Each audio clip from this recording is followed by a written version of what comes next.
ನಮ್ಮ fashion designer ready ಆಯ್ತಾ? ನಮ್ಮ ಲಾವಿ ಡ್ರೆಸ್, ಬರ್ಡೇ ಡ್ರೆಸ್ 10 ನಿಮಿಷ ರೆಡಿ ಆಗ್ಬಿಡುತ್ತೆ. ನಿಮ್ಗೇನಾದರೂ ಡ್ರೆಸ್ ಏನಾದರೂ ರೆಂಟಿಗೆ ಬೇಕು ಅಂದರೆ, ಅಥವಾ ನೀವು ಮಾಡೆಲ್ ಥರ ಡಿಸೈನ್ ಡ್ರೆಸ್ ಹೊಲಿಸ್ಕೋಬೇಕು ಅಂದರೆ ನಮ್ಮ ಬವ್ವಿನ ಕಾಂಟ್ಯಾಕ್ಟ್ ಮಾಡಿ. ನೋಡಿ ಅವ್ರ ಶಾಪ್ ತೋರಿಸ್ತೀನಿ ಎಂತೆಂಥ ಡ್ರೆಸ್ ಇದೆ ಅಂದ್ಬಿಟ್ಟು. ಸಕ್ಕತ್ತಾಗಿದೆ ಡ್ರೆಸ್ ಮಾತ್ರ. ಬೇಕು ಅಂದರೆ ನೀವು ನೋಡಿ, ಸ್ಯಾರೀಸ್ ಇದೆಲ್ಲ ರೆಂಟಿಗೂ ಕೊಡ್ತಾರೆ. ಬೇಕು ಅಂದರೆ ನಿಮಗೆ ಡ್ರೆಸ್ಸು ಕೂಡ ಡಿಸೈನ್ ಮಾಡಿ ಹೊಲಿದು ಕೊಡ್ತಾರೆ. ಅಲ್ಲೆಲ್ಲ ಫ್ರಾಕ್ಸ್ ಇದೆ.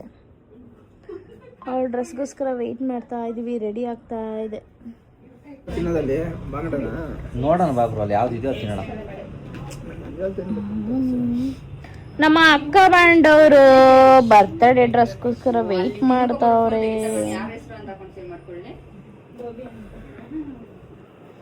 ಪುನೀತ್ ಏನ್ ಪುನೀತ್ ಹ್ಯಾಂಡ್ಸಮ್ ಆಗಿ ರೆಡಿ ಆಗ್ಬಿಟ್ಟಿದ್ಯಾ? ಮೀನ್ ತಿನ್ನಕ್ಕೆ ಈ ಮಟ್ಟಿಗೆ ರೆಡಿ ಆಗೋ ನೀನು? ಇವತ್ತು ನಮ್ಗೆಲ್ಲ ಪಾರ್ಟಿ ಕೊಡ್ತೀನಿ, ಪ್ರೀ ಸೆಲೆಬ್ರೇಷನ್ ಪಾರ್ಟಿ ಕೊಡ್ತೀನಿ ಅಂದ್ರೆ, ಸೊ ಅದಕ್ಕೆ ಪ್ರೀ ಬರ್ಡೇ ಪಾರ್ಟಿ. ಇಲ್ಲಿ ನೋಡಿದ್ರೆ ಎಲ್ಲ ಕಾಲ್ಕೊಂಡ್ ಮಾಡ್ಕೊಂಡ್ಬಿಟ್ಟಿದ್ದಾರೆ.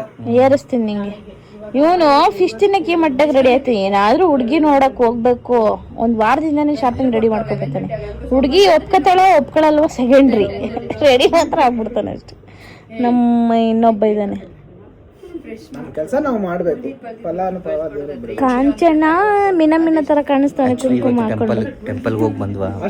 ಟೆಂಪಲ್ ಅಲ್ಲಿ ತಾಯ್ತ ಗೀತೆ ಎಲ್ಲ ಕಟ್ಬಿಟ್ಟು ಜೋರಾಗಿ ಮಂತ್ರ ಎಲ್ಲ ಹಾಕ್ಬಿಟ್ಟು ಗಟ್ಟಿ ಈ ಸತಿ ವರ ಕೊಟ್ಟಿದ್ದಾರೆ ದೇವರು.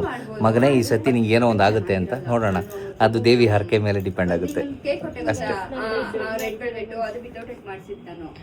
ನಮ್ಮ ಲಾವಿ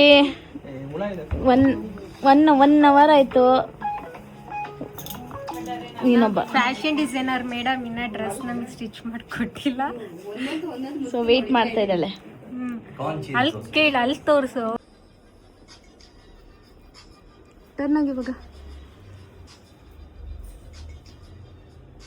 ನಾವು ಇಷ್ಟ ದಿವಸ ಹೊಲ್ಸ್ಕೊಂಡಿರೋ ಬಟ್ಟೆಲಿ ಇದೆ ಅವಳಿಗೆ ಹೈಲೈಟ್ ಆಗಿ ಕಾಣ್ತಿರೋದು. ಇಷ್ಟ ದಿವಸ ಬರ್ಡೆಗೆಲ್ಲ ಹೊಲ್ಸ್ಕೊಳ್ಳೋದ್ರಲ್ಲಿ ಅದು ಫಸ್ಟ್ ಮಾಸ್ಟರ್ ಹತ್ರ ಹೊಲ್ಸ್ಕೊಂಡಿರೋದು. ನೀನು ಮಾಸ್ಟರ್ ಯಾವ್ದು ಹೊಲ್ದಿಲ್ಲ ಅಲ್ಲ ನಿಂಗೆ? ನೋಡೋದು ಹಿಂಗೆ ಇರ್ತದೆ, ಎಲ್ಲಿ ಏನು ಅಳ್ಳಾಡಂಗಿಲ್ಲ. ನಿಮ್ಮಮ್ಮ ಹೊಲ್ಕೊಡ್ತೀವಿ ಇಷ್ಟ.